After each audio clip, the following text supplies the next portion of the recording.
I lost a bit of weight. It's only 40 odd years. Bloody hell, man. It's so good to see you. And you, mate. Crikey, you actually look super well. Like you've lost weight and everything. I'm aging now. I'm like good wine, it gets better with age. Man alive, it's so nice to see you. It must have been like, what, 1995 or something? I think it must be earlier than that. Christ. Look at you, man. I think we go back about 40 odd years. Well, I said, it's like literally my first Marshall rep when I was 18, 19 years old and back in the old shop. And yeah. Those were the days, weren't they? Yes, they were good times. Well, look, we'll set up, we just need to set up our cameras right, put a microphone on you and everything like that, and then we've got a lot of catching up to do. Yes. Amazing. Well, thank you so much, Terry, for giving up some time today to come and see me. What a beautiful place this is. Oh yeah, when it was being sorted out, I said, I don't want to cut any corners, I want the best. And I've got it. I'm so proud of this. I'm so proud of it. It's a beautiful place. It's a beautiful place. Look, we're going to talk, I don't know how long we'll be talking, all day maybe. I knew you, when I was first starting at Andertons, and you were working as our sales rep, basically coming in and making sure we were stocked up on Marshall amplifiers and stuff. And I was always, fond of you, and I think slightly in awe of the fact that, an actual Mr. Marshall was in the store, because even at a young age, I understood the importance of Marshall amplifiers. If I'm honest with you, I didn't actually put the T in JTM down as Terry until actually later than that.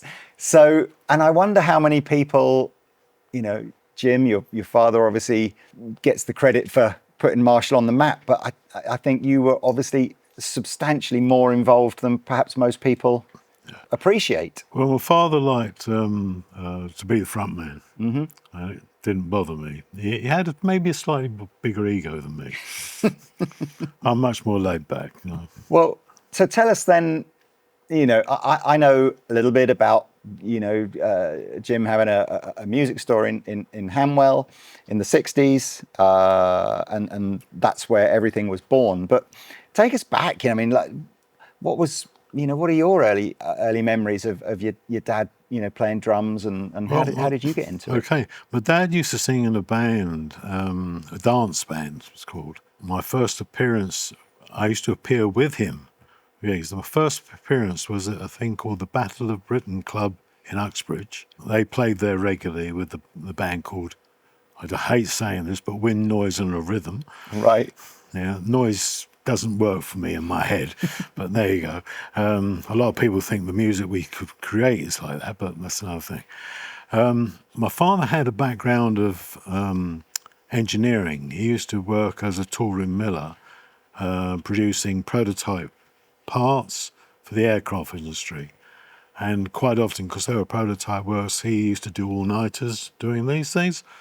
My mum would be there, I would be there, swinging from chains and walking around all the swarf, because no health and safety issues.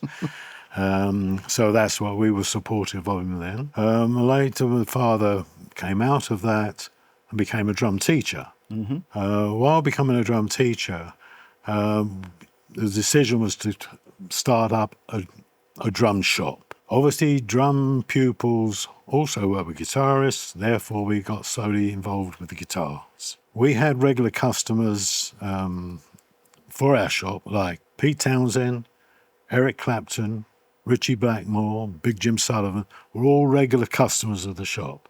So I was listening to these guys.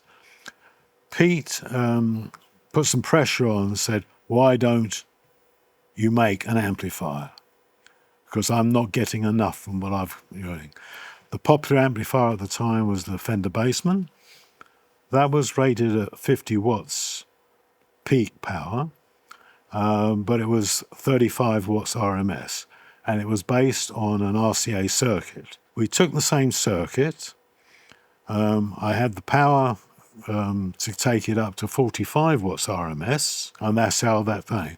In the shop side, we started off with Jim Marshall and Son in 1960. In 1962, we became J&T Marshall. So the first amplifier was JTM 45 watts RMS. So you opened the shop together, though, you and your dad? Yeah. I know we've talked about this before. Sorry, I find this amazing. That it's just the same as what my dad and granddad did. Yeah, Round about the same time, all round about the same age. Dad would have been straight out of school. Granddad was a drummer. Your dad was a drummer. It's just it's an echo, isn't it? It's an echo. Yeah. It is. You know, you started 4 years before they did, but I hope you don't mind, because so many of the things that you can tell me about what life was like then, I feel like it's also, I'm just going to assume that was probably what it was like for my granddad and dad as well. I would think so. Yeah, obviously, my father was a drum teacher. I was earning money as a musician when I was 14. And you played clarinet and saxophone, right? I played main instrument was saxophone, but I played clarinet first of all.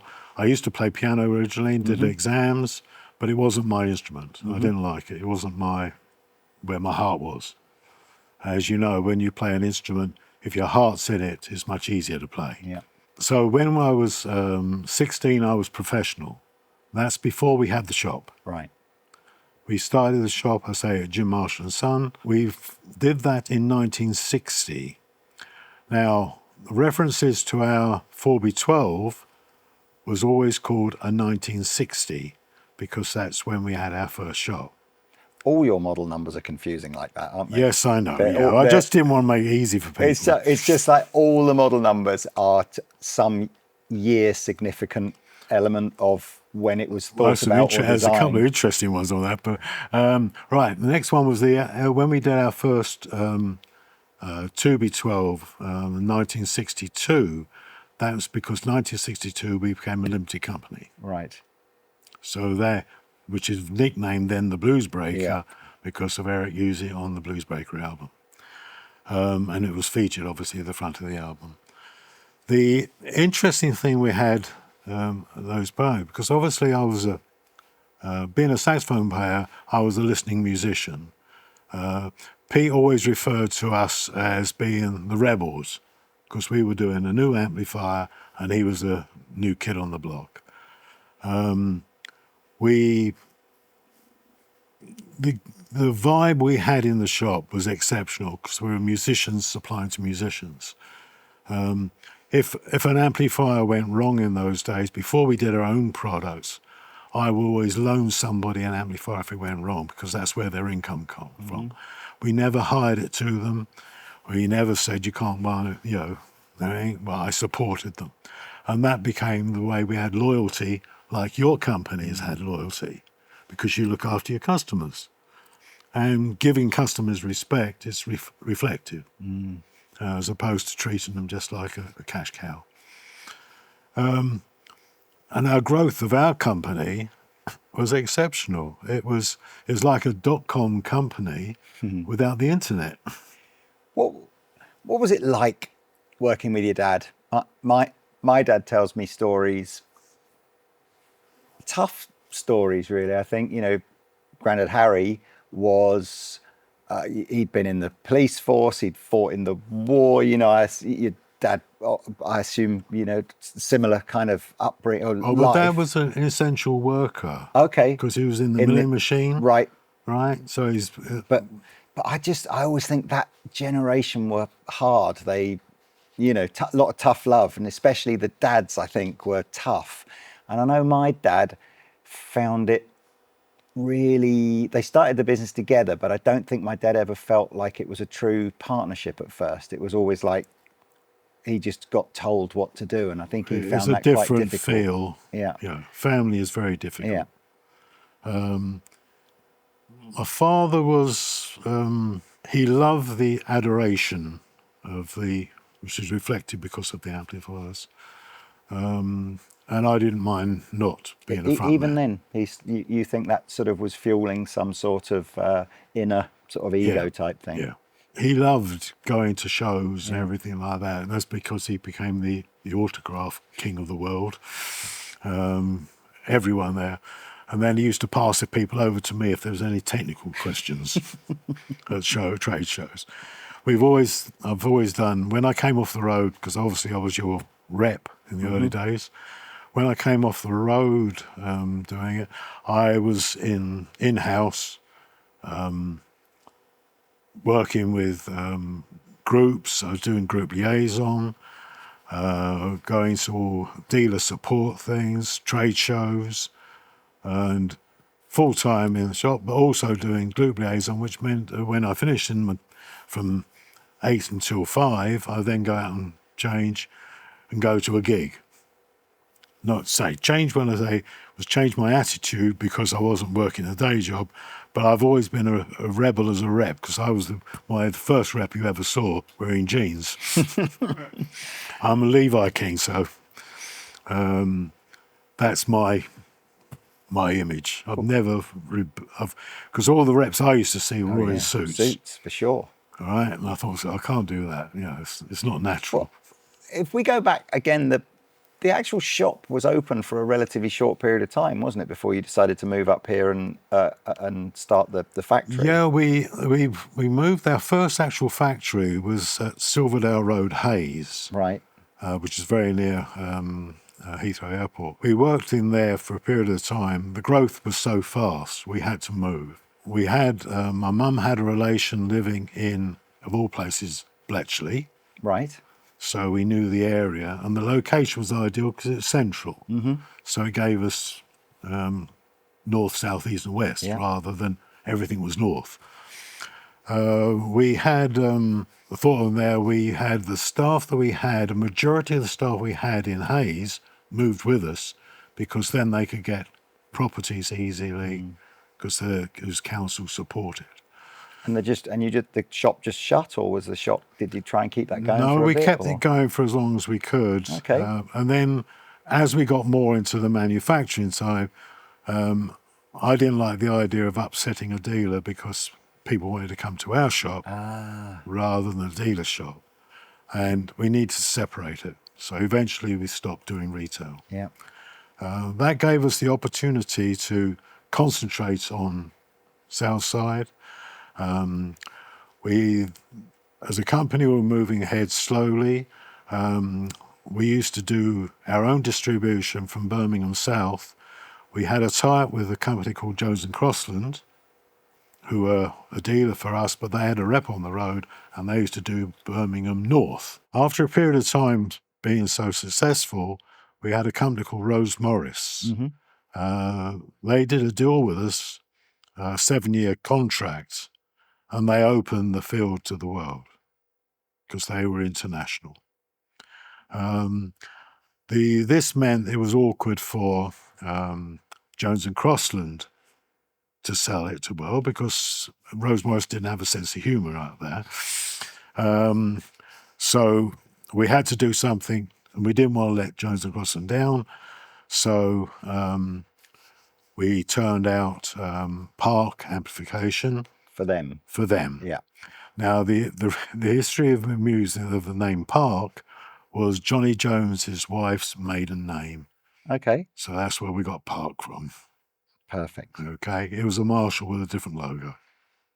I wonder, as somebody who grew up where all of that amazing music from Hendrix and Clapton and The Who and everything was 20 years old by the time I started listening to it, did you even begin to appreciate the significance of the kind of artists that you were working with back in the 60s and 70s, or were they just normal blokes that you knew? They weren't known at all, you know, like The Who had changed their number from high numbers to The Who and backwards and forwards. And I can always remember loads of things that I was involved with because I was doing group liaison, obviously. I had a close association with these guys. Pete was a friend. He studied at West London University with John. They played trumpet and trombone initially before they became guitar and bass player. Right. I still loved the way the Ox played bass. It was one of my favourite bass players. Great bass player. Pete was, he always said that when we worked together and started, he called us the rebels, him and me. I was doing a new amplifier and he was flying ahead. I can always remember the first time he actually broke his guitar. They were playing in Harrow. It was the ceiling above the stage was lower than the out the front. He raised his guitar, damaged the guitar, and lost it a bit on stage, and the crowd went berserk about it. In the wings was Kit Lambert, the manager, Right. and he saw dollar signs. They were working on, a lot of the bands then were working on the percentage of the door take, and he reckoned out that 50% of the door take, 50% of the audience came to see what they were going to smash. So he cashed in on that part. And lucky enough, the gear didn't break up and everything, because it was maybe overbuilt, because we're still seeing amplifiers that I worked on in the early days, the early 60s, still being used and played now. It's mad, that, isn't it? The standard we made was, we weren't going to cut corners. We weren't going to make them cheap. We were made to, and we had a principle: we never gave away equipment. A lot of companies did to the major artists. The choice is, if we gave away equipment, we either raised the price or cheapen the quality. Yeah. Neither of which we wanted to do, because it was musicians working with musicians. If we had done either, we wouldn't be where we are now. The unbelievable association we've had with loads of musicians has been incredible. I had an experience in 1962. There was a Ealing Blues Club, which was a great club, the Ealing Club. I turned up there on a Sunday evening. It's one of my nights off, because I used to be playing. I was travelling musician until about 63, 64, then I came off the road. So I was tying up both areas at the same time. And then I was doing club work in London. Band didn't turn up. I think it was the Artwoods. The bass player had Ken Rankin. There was Rod Freeman, who was a singer and guitarist who I went pro with in the Flintstones before I became in the Flea Records. And a drummer, I don't know what happened to him. I think it was called Mitch Mitchell. We formed a band on the night. Wow. Okay. I say, Mitch was 16 and I was 18. Roddy was older. Ken Rank was saying, I'm the only one still in existence from that era. But we formed a band, and it went down so well. The guy running the place was called Ferry Asghari, who used to be from Ealing University as well. He came from Iran. He wanted to do the club, started the club, and the great thing was given a year's contract on Sundays. The thing that upset me was the fact it was one of my only nights off, which was great.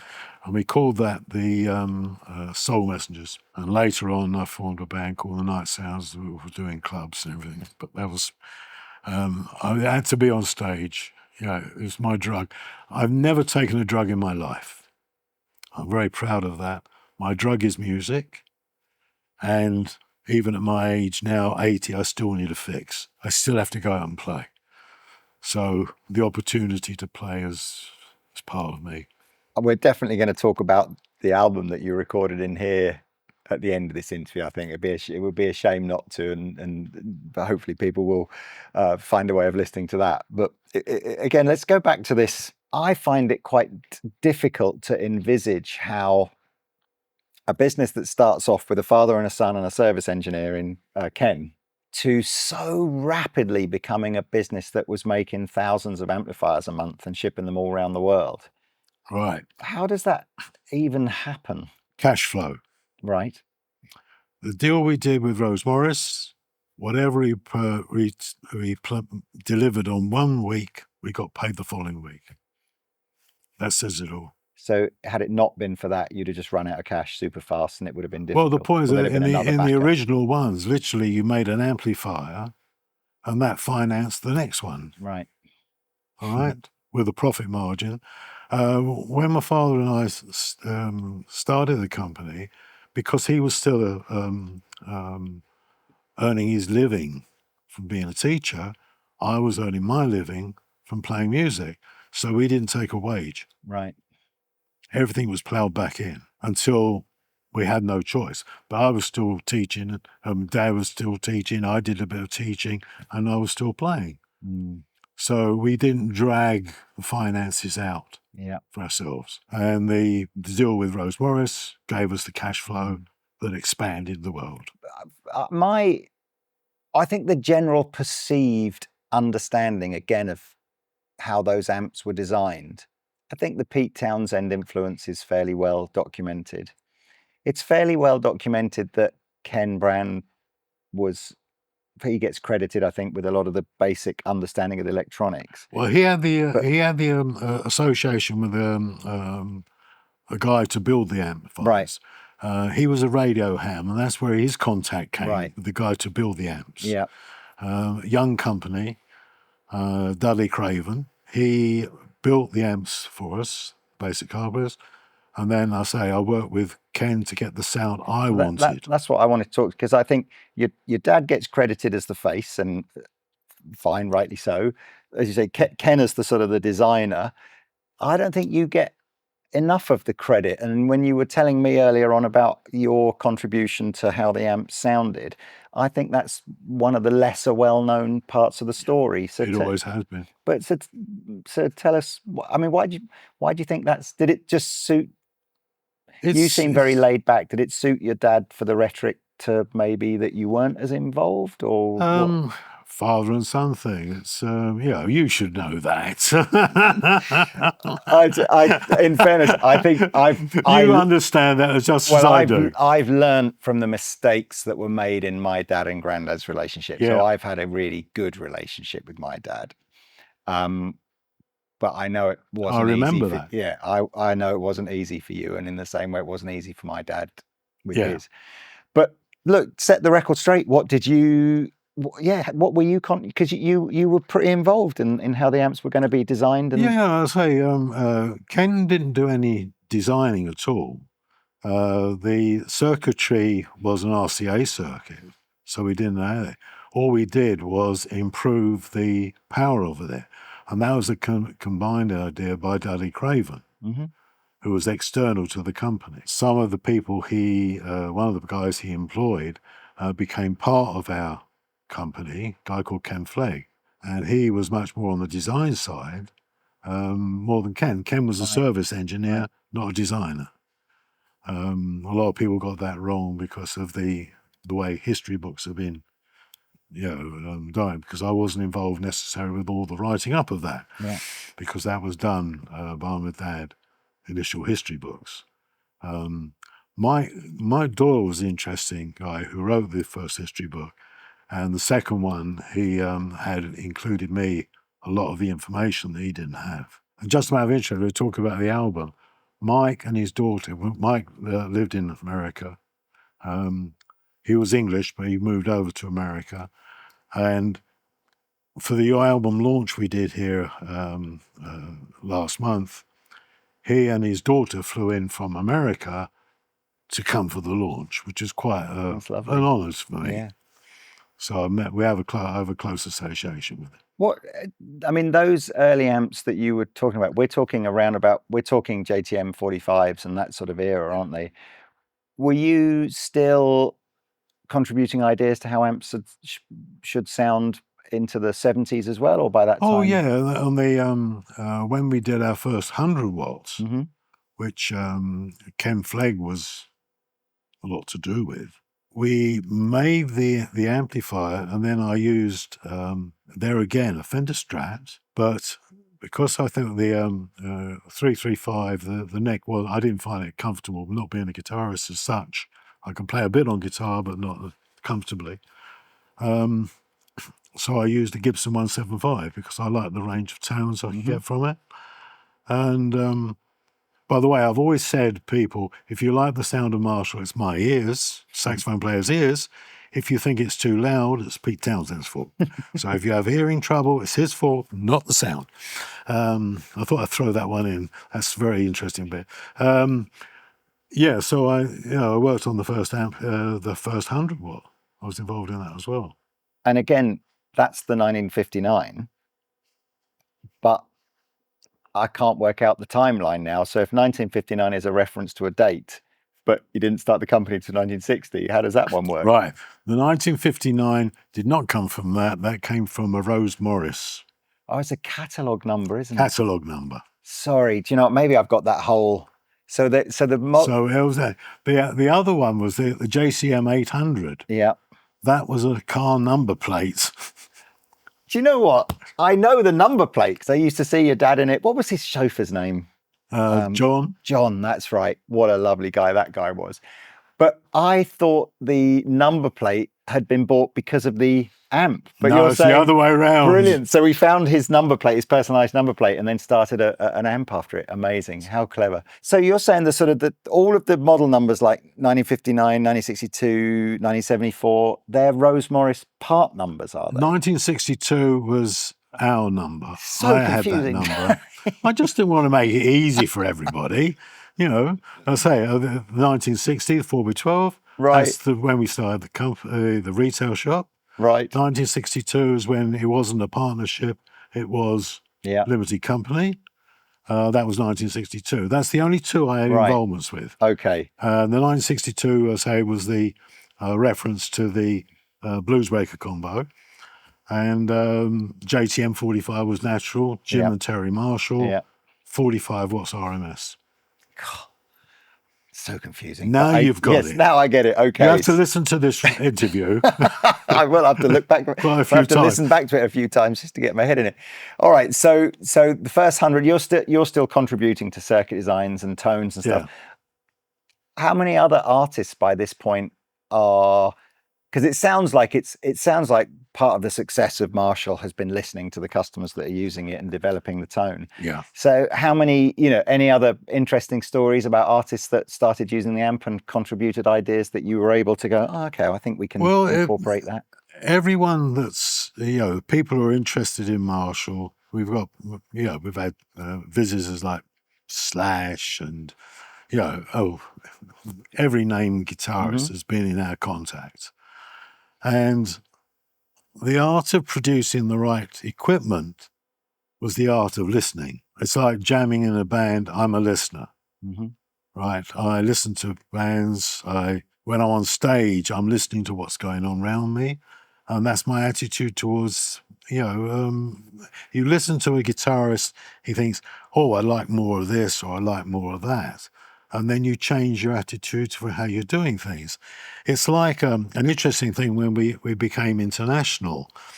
Our tonal ears is much more mid-frequency.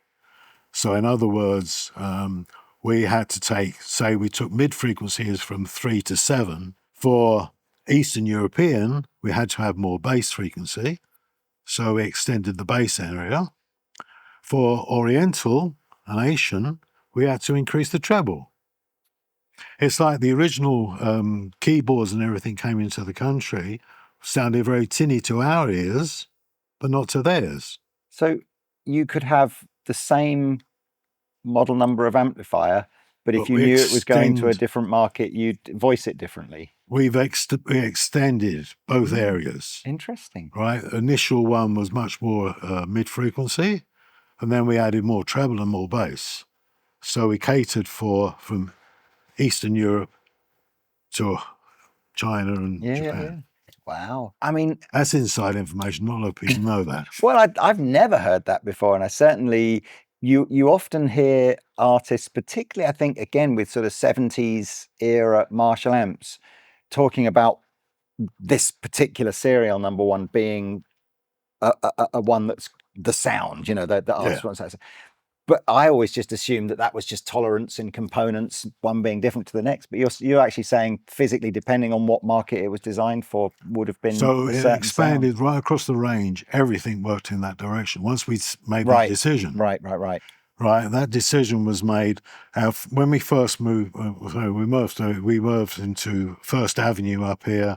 Then we had a custom built factory in Lion Road first. We had a custom built factory in First Avenue. Then we bought this place, Right. so we've expanded this and done lots to it. So it's more that, okay, so it's not necessarily that within the same year you'd make a certain sounding amplifier for it was just as the years went by, we've had amps, to expand everything to cater for everybody. I mean, that certainly explains why people say certain, they have a certain year of amplifier that they find different sounding to a different year of amplifier. I mean, what that is, it's people's ears. I always say to people, what we wanted to do was try to supply an amplifier that they could use to produce their sound. And you've got people who will run much more, put more treble through it. Another person will want more bass through it. So therefore you cater for both sides with one amplifier rather than dedicating in two different directions, because then you halve the sales potential. So it was realized that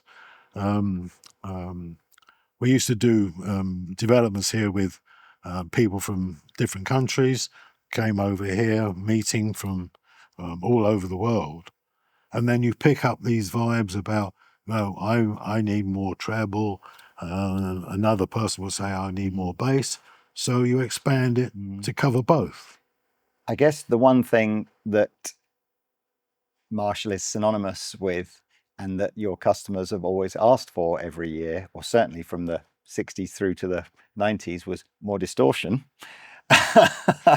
So, I mean, you must, again, who were the, who were the real artists that you kind of go, yeah, we had to get this much more for this guy, and then this guy wanted more, and then I mean, because you. Well, the interesting thing was when I worked had. on the first JTM 45, the remark that Ken said to me, what you're doing there, I'm not getting a nice clean sound. I said, yes, but it sounds lovely. I said, you're looking at it, I'm listening to it. Yes, the classic oscilloscope engineer versus the human ear listening to it. Yeah. Oscilloscopes are great if you're servicing something, but they don't give you the right thing for the sound. Yeah. As I said, goes back to me being a listening musician. Yeah. And I'm a jamming musician, so I've played with lots of bands. But I mean, distortion obviously has become. Can you think of who?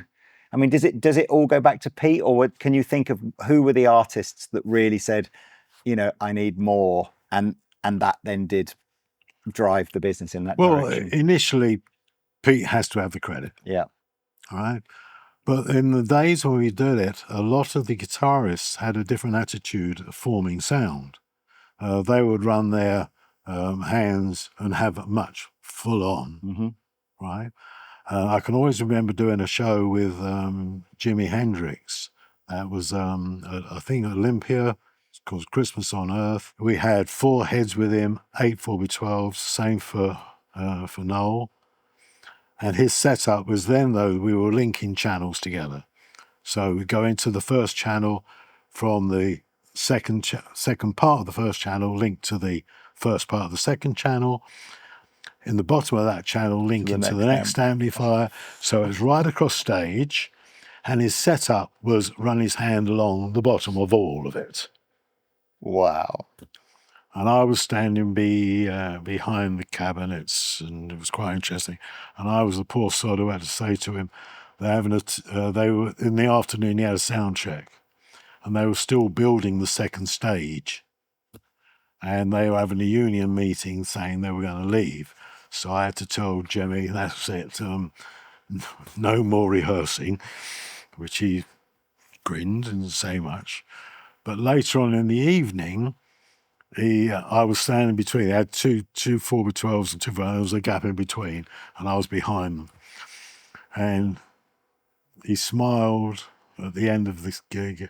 I threw the guitar at the cabinets. Lucky enough, I was much stronger in those days because they could have flattened me. But I'll say that was just a good sense of humour. I mean, yeah, it's that black and white picture of Jimi Hendrix against the Marshall stack has probably sold 1,000 amplifiers, probably sold 1 million amplifiers in fairness. But I mean, I mean, as you moved on into the 70s, you're still listening, right? So I suppose who's starting to come through in the 70s that you sort of met and again kept pushing forward? Anyway, there's too many to name. Literally everyone. Yeah, Paul Kossoff. Did you meet him? No, I met. I was much more with the guy who took over from Paul. He used to do repping for us as well. Not repping. Jeff. Jeff Jeff Whitehorn. Who, Jeff, we got on very well. Jeff, I interviewed like this 2 years ago, maybe. Oh, right. Super sweetheart. Yeah, Super Jeff and I sweetheart. used to do. Used to love our Indian food and everything, and we used to do cooking as well. So we got on very, very well. And we used to have. If we sit next to each other, sadly, I have a fish allergy, so we couldn't do it now. But we used to get surf and turf, and we used to share our meals together. So when we did shows and everything. Presumably 70s, you particularly towards the end of the 70s, you almost start getting this emergence, I suppose, of what we now would call like an early metal type band. Yeah, because we've had, we've had work with Saxon, I say Slash. We took photographs up here with Slash, I did. Yeah. And I actually went to a television gig he was doing. And halfway through the gig, he broke a string. And he came up to me and said, was it sounding all right? Which is quite a compliment. Mm. He said, because if you think it wasn't good enough, I don't record it again. And I said, I noticed the string breaking, but no one else would have. Your performance was top. I think it's like, even as I'm asking you, it's almost pointless to ask about artists, isn't it? It would be quicker to list the artists that didn't use Marshall than it would be to list the ones that did. It's absolutely bonkers to think, that period, 60s, 70s, 80s, it just changed. Brian May is the interesting one. Oh, well, go on then. What's all that? right, because he was he used to go into Morris Plaquet's shop, and that's where he got the link of going into Vox. Mm-hmm. I once delivered an amplifier to where he lived, and in his studio was all Marshall. A massive cat out the bag there. Then. Wow. I mean, I certainly know he plays all the AC30s live, doesn't he? But who knows? Oh, yeah. I might imagine. But you hear that story. We've never given away gear. I see. But that was always a Jimmy Page kind of thing, was what you saw him playing live, and then you look through the notes, albums and stuff like that. It's very often stuff that's used in the studio is not what the artist then decides to go and play live. How did you? I always used to find it odd, and I think maybe I've said this earlier in the video when we were looking around the museum. I always used to find it quite interesting how your dad would maintain this relationships and lifestyles with people like Burt Whedon and almost like people of his generation who would have liked the same music and had the same sort of upbringing and stuff. And then with Lemmy or with Slash, and seemingly like quite good friends. And it seems like I don't know whether that was all just for the camera or whether they were genuine relationships, and yours as well. Were you like friends with these guys? Yeah. It was, so you and your dad both just go out for meals together and things like that. Did it ever feel weird? Just like, because I'm assuming I can't even picture your dad dressing in the way someone like Lemmy would and down in a bottle of Jack Daniels in an evening, but maybe he did. I don't. Great. Right.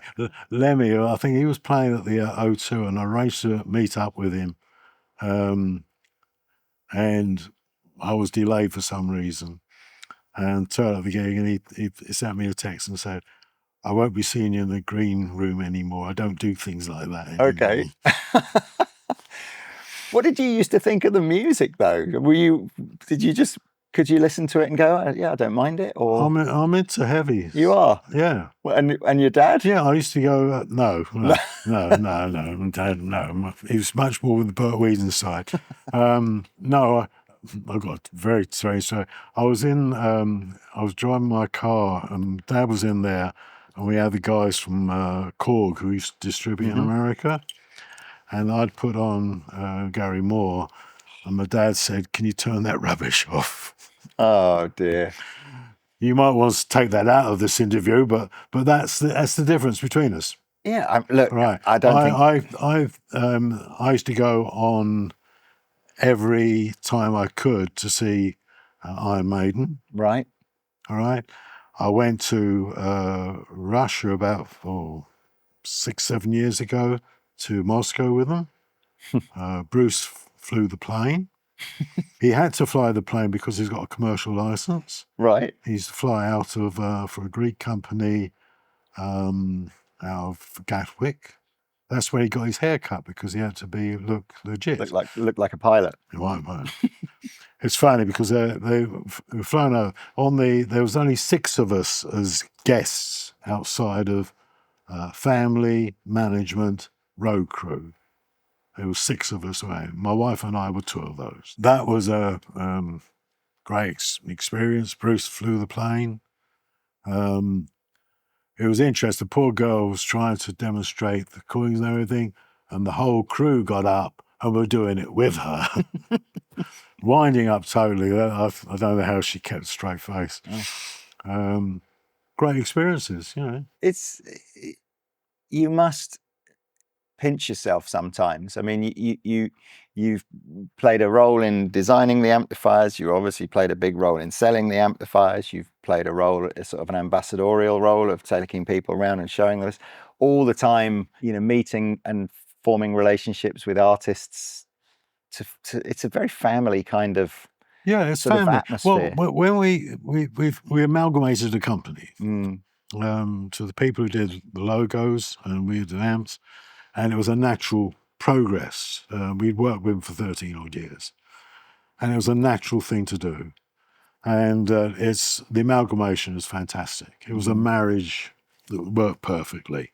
They were much bigger than actual as a company, the Marshall. If I took it in terms, if I said one was worth, we were worth 50 million, they were worth 300 million. So they were major. When we amalgamated, the marriage was fantastic. And it's actually taken, well, like most marriages, it's 9 months later when you realise it's actually worked. And it has. It is definitely a marriage that's worked. They've invested in this company. We have legitimised everything they were doing because the logo worked with the headphones and everything. And we were helping them with the sound of their units. We work together. We have Swedish people coming into this country, and we have our English people go over there, and we're working together as a team. And when we join this together, I've always said that in here it's my family. I find it very difficult. If I went around the factory with a tour, it's very difficult for me not to be waved at, come over, people shaking my hands and hugging me, getting from one end of the place. If I started at the reception and come to the studio, it takes me longer than most people because I have that association with it. It's family. Yeah. And when we amalgamated, I said, now I've got a bigger family. Yeah. And the last thing I've said, we had here all of the marketing division from the world here, and I addressed them from the stage. And then I said to the guy who was the marketing management part, Nick Street, I said to him, you can tell them once I've left that they are part of my family, but don't expect a Christmas card or a birthday card. They're family. Yeah. Because we kind of, obviously when I, last saw you in the sort of mid-90s, your dad was still very much the face and the figurehead of the business. Obviously, he passed away, and then it did feel like there was a period of time within Marshall where it was wasn't sure that anyone really knew exactly where it was going. Well, the point is, when my father died, it became run by a family trust, and I dropped out of the company for a period of time. It wasn't necessarily by my choice.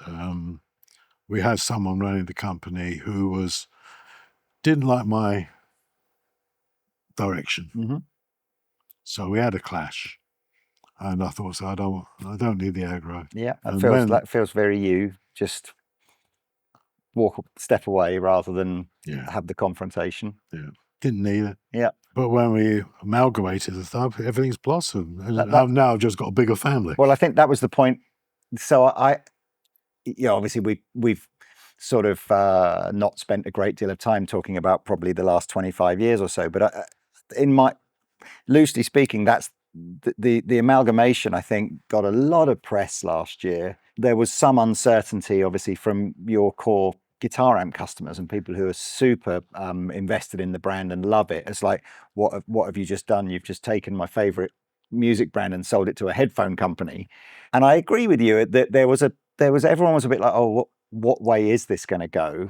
But it feels it's right. The incredible thing was the staff working here found out that I was going to be taking more involvement.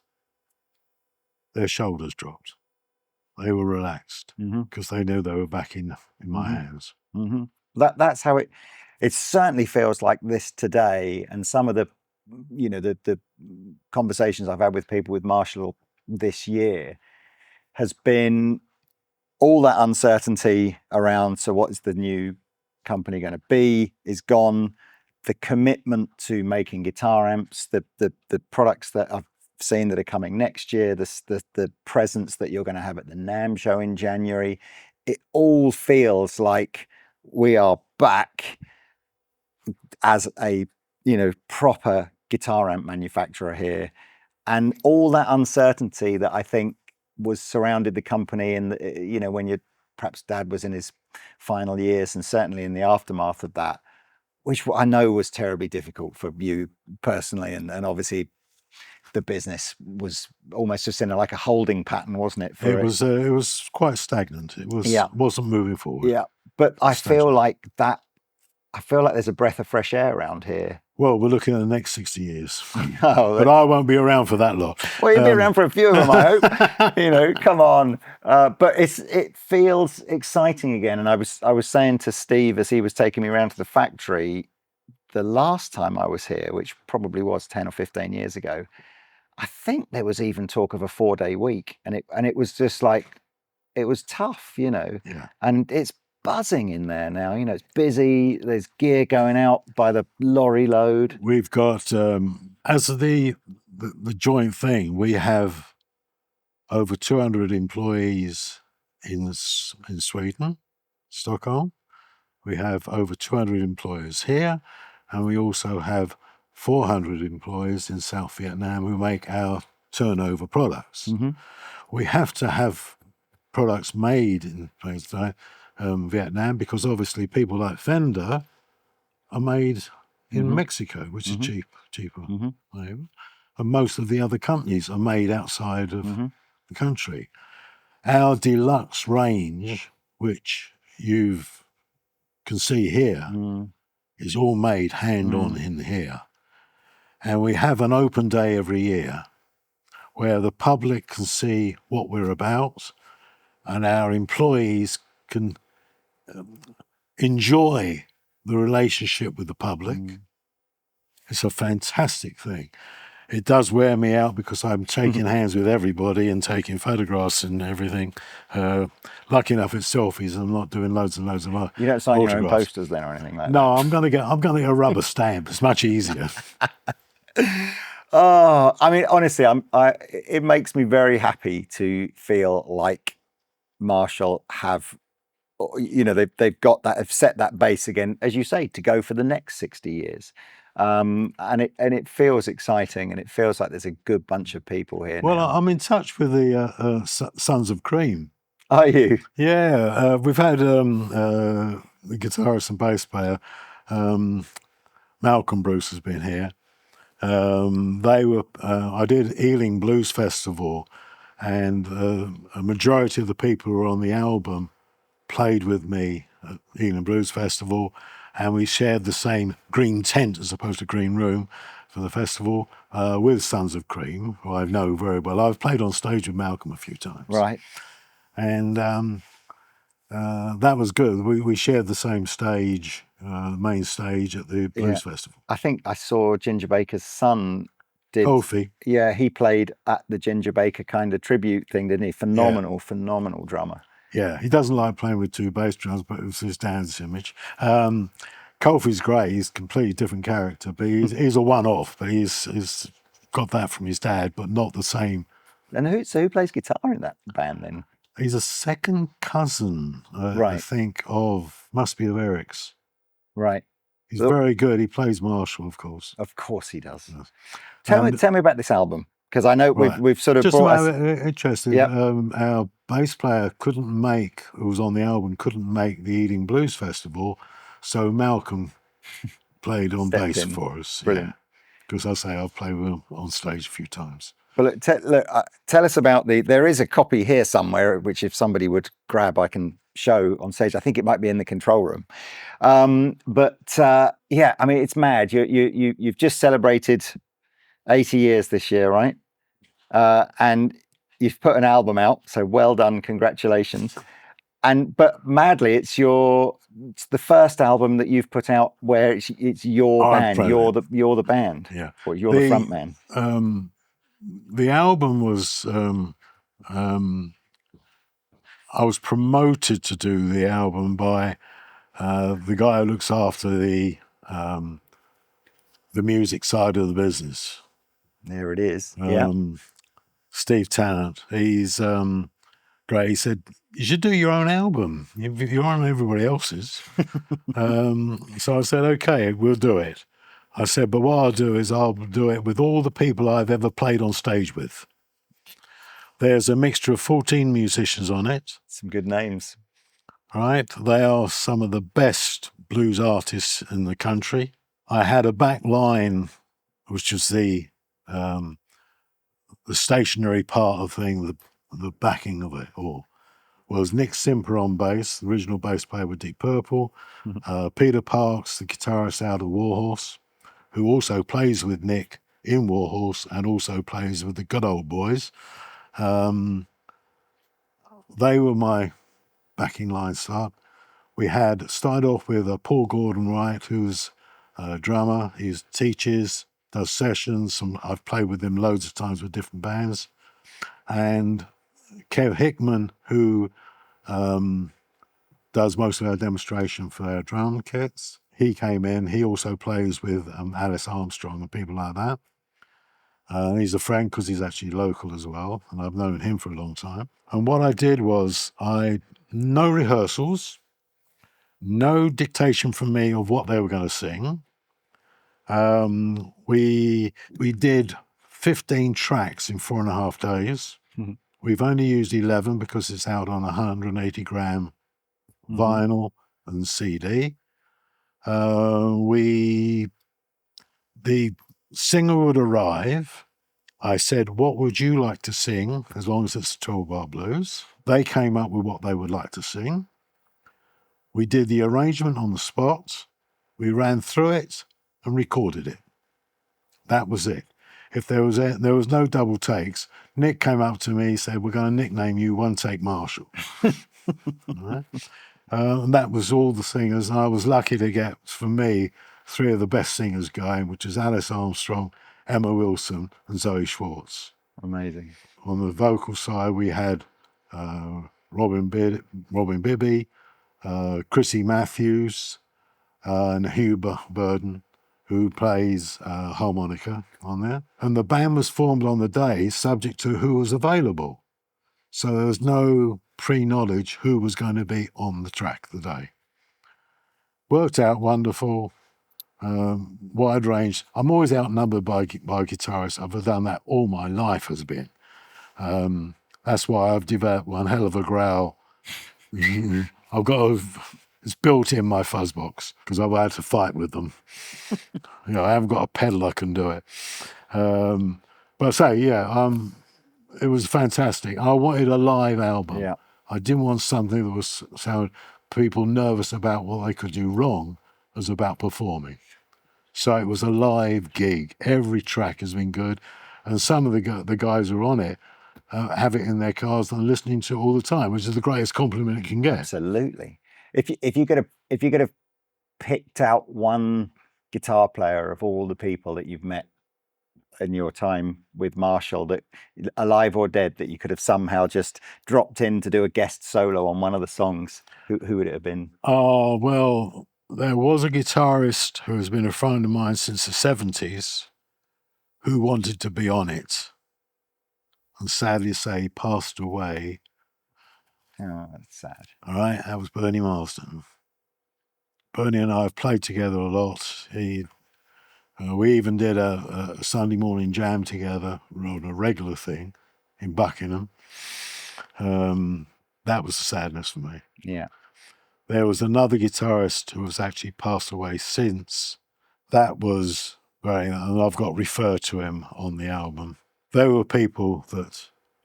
Bernie would undoubtedly have blessed the album with a great little 12-bar solo. He was at my 75th birthday. Right. All right, and we got on stage. It's funny actually. I was there. I said to my wife, "I'll just get up for a couple of numbers." I was there for the whole evening, playing, and Bernie and I finished off the evening together, and we've bonded all the time. He would have said, if you'd have gone, "What amp do you want to use, Bernie?" He would have just gone, "If it says Marshall on the front and it's got valves in it, I'll be fine." He was a lovely guy. Straight in. The one that best smile ever. Oh, bless. I've got some lovely photographs of me and him together on stage. Well, lovely to end this interview on a nice little anecdote about Bernie, who we all miss. But I don't really know what to say. I mean, it's just what a life, and I hope you keep making music and being involved in here. I don't even know if you're able to see the achievement that you have made. It's like... Well, my heart is in it. So, yeah. My heart is in playing. It's, recently Alice Armstrong played locally at the Bletchley Blues Club. And I've got open invites from every single person that's on the album. If you're in the vicinity where we are, bring your sax. And a good one, Sam Kelly, all right, drummer. If he ever sees me in the audience or anything, he always says, "Terry, have you got your plumbing with you?" And I always carry my saxophone around with me just in case, because the worst thing that can happen if someone asks me on stage and I haven't got it. But I'm allowed the audience. If the band's good, I want to be on stage. If the band, I can't really tell you, it's not my sort of thing, I want to leave. So my wife has a good time with me, because when we met, she said, "I love blues music, but I haven't got anyone to go with." I said, "Okay, I'll take her there," and she keeps me to it still now. Honestly, man, the life in your eyes when you talk about music is just joyous. And you and your dad. We've got one hell of a backdrop here. It's ridiculous, man. And music would never have been as good as it has been without these amplifiers, in my opinion. And so congratulations. And my opinion as well. Yeah, and honestly, and it's so good that the new company as well want you back involved, because you bring something that's just is so important. Well, when we get people visiting, either people who want to use the equipment or a young band want to record, I'll come down and see them all the time. I'm part of it. Amazing. Well, it's good to meet young musicians. You young musicians are our future. My wife and I sponsor it was the Jules Fothergill Young Guitarist of the Year. I think it's now the Young Musician of the Year. My wife and I sponsor that personally. We also have a thing called the Hamwell Hootie that happens every year. And my wife and I sponsor the youth stage personally. It's we're giving back. Mm. And the youth of today is the stars of tomorrow. Like when I was with, the young musicians who I've mentioned. Yeah. They weren't famous at the time, but they're all hit, all there in the spotlights. Look, man, that's the end of our interview, of our time together. It's a pleasure, man. It has been a pleasure. I promise not to leave it 25 years till I see you again. So, look, thank you guys for watching. Thank you to everyone who's been involved today, to Steve for taking us around the factory and the museum, for everyone else who's been here and helped do this, especially to you, Terry, for coming down today, all the cameramen and people behind the scenes. Thank you so much. Keep the heart. Absolutely. And mostly thank you to you for watching. So that's it. We're out of here, right? See you next time. Bye-bye. Thank you.